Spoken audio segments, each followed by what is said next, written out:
So I'm curious if, starting with album four, as you were creating these interludes and these outros, were you beginning to think of your music more within the scope of an album as opposed to just a collection of songs? I just wanted, well, I wanted to take the listener on a different ride. Like I said, it was all action, action, bang, bang. And I wanted to have certain twists that maybe, the joy for me of, like when I was growing up and listening to Slayer, Hell Awaits for the first time, or Celtic Frost, or Morbid Tales, or whatever it was like, or Voivod, or I didn't know what the next song would be, or what I mean. After a while, after you become more experienced as a listener, older, obviously you understand music better. But I wanted to create that same kind of environment. So like, some people tell me like, okay, I got the new Origin album. Some people say, some friends of mine say, I can only input one song, and then I listen to one song, and then I learn it. And then some people want to either they get blasted or they're sober or whatever, but they want undivided attention. They don't want to hear it. They don't want to be in a room with anybody else.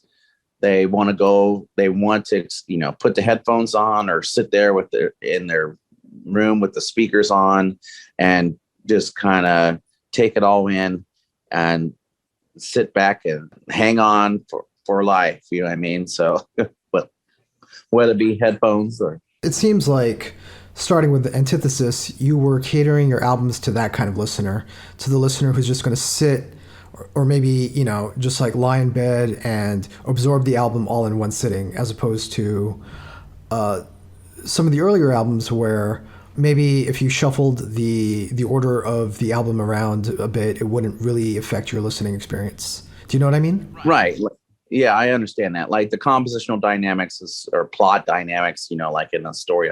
An album now, I think, is more like a storyline. Like you have your prelogue, or you have your like Origin comes out of the gate like an action scene, and then on this album, and then there's some new elements brought into it comes straight out of the gate like you expect Origin to, brought in with some new elements maybe to our sound, and then like by track 3 is kind of our retro great kind of, this is an ode to like what kind of like in a storyline, like here's some plot depth from the past to kind of give some dynamics to the album. And then by track 4, I want to say that's our flashiest song, like Panopticon is like the flashiest, so for the guys that sit around and just listen to the album, go on song 6 at 2.38 seconds in, you're doing the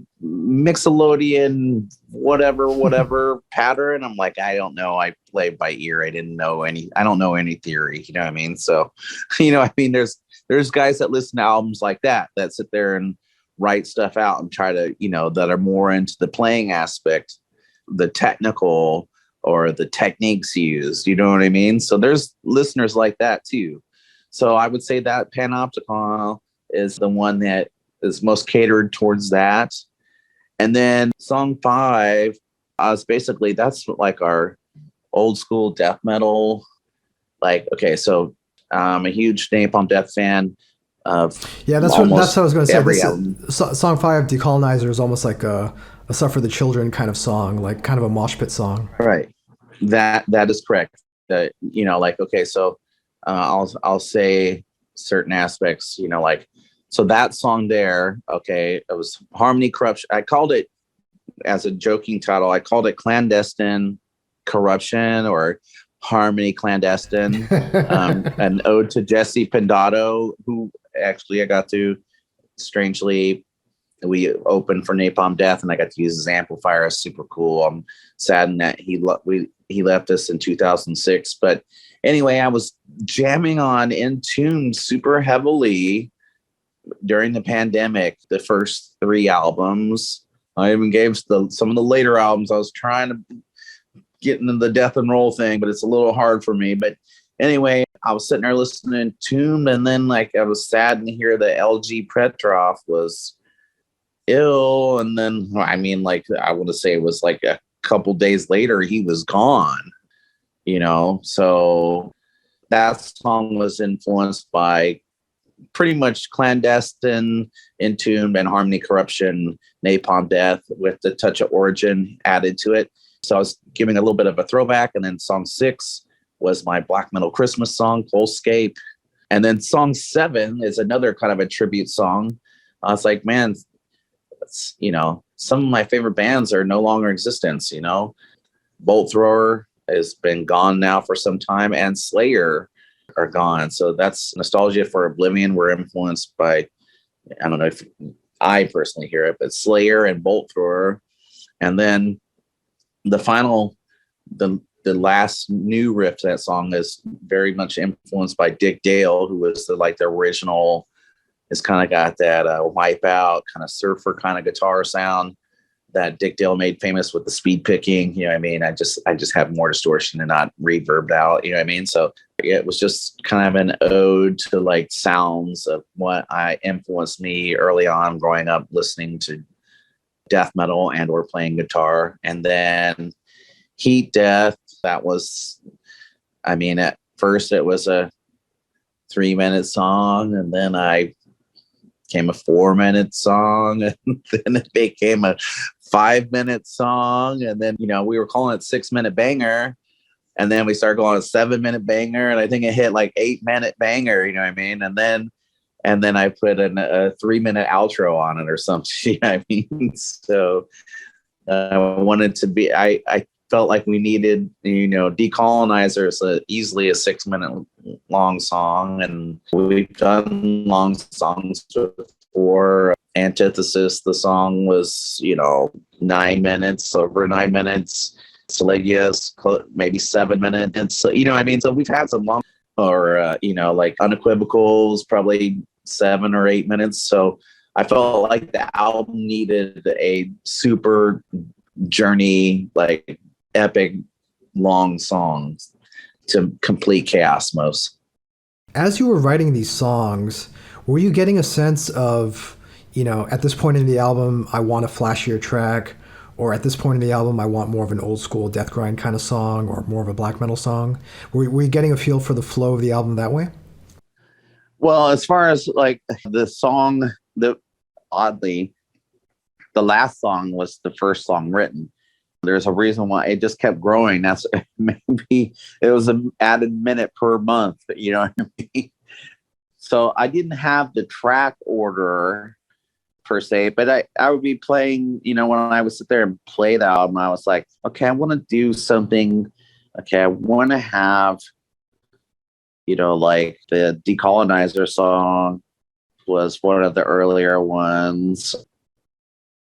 The opening track, Autophagy, was one of the middle era ones. Nostalgia for Oblivion was around last to be written.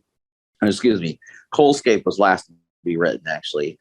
Panopticon, the opening riff, had been sitting around in my memory banks in my head for some time. I want to say that's been around since probably 2015 or so. It's just, sometimes I can't figure out how I want it to go. There's stuff that I'm like, oh yeah, I forgot about that riff. Man, maybe I could use that now.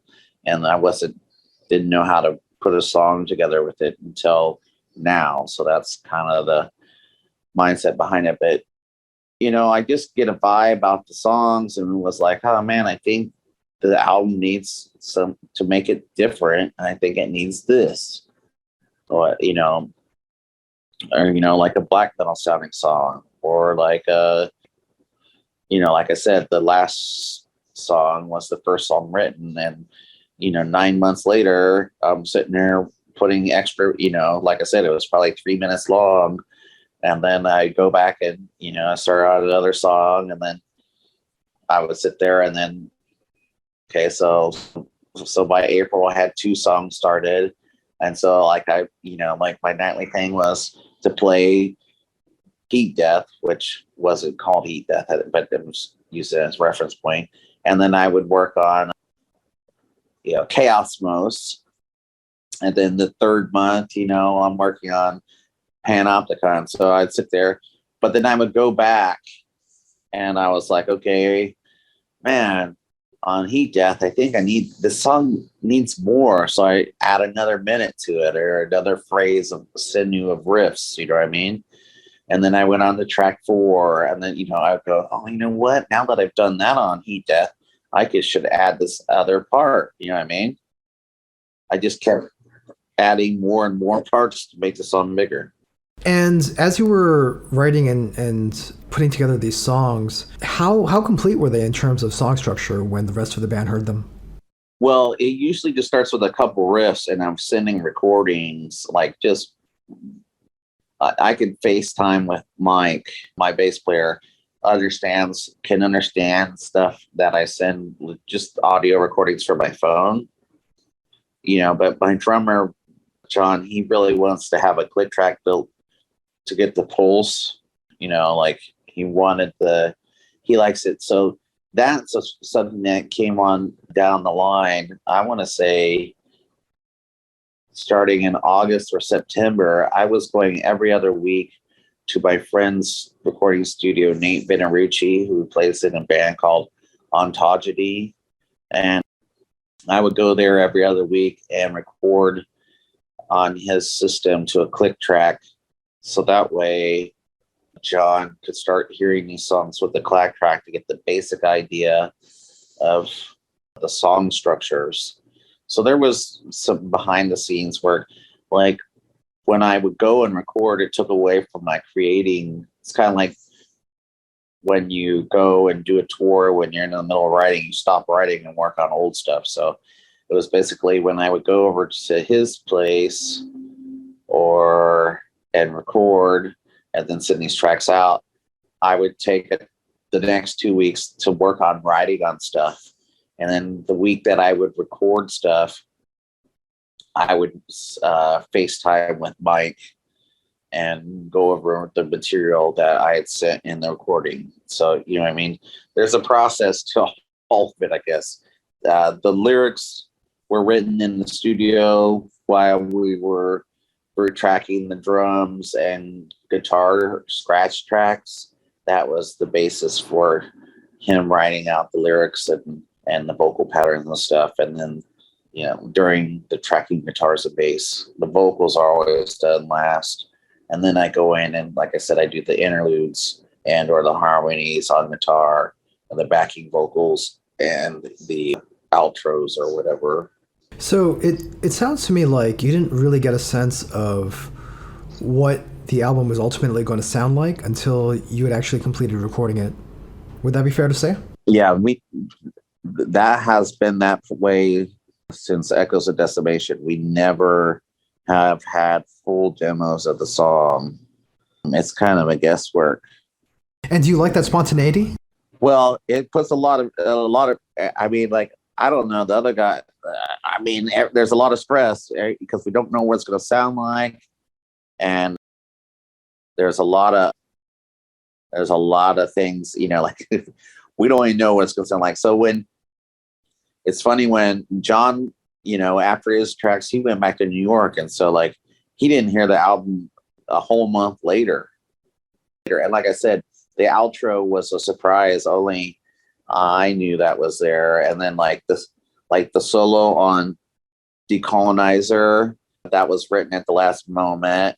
And then, like I said, the outro was written. So when they pushed play, they didn't know what they were getting either. I didn't know what it's going to sound like. I was there till the end. So I already knew all the vocals and everything. You know what I mean?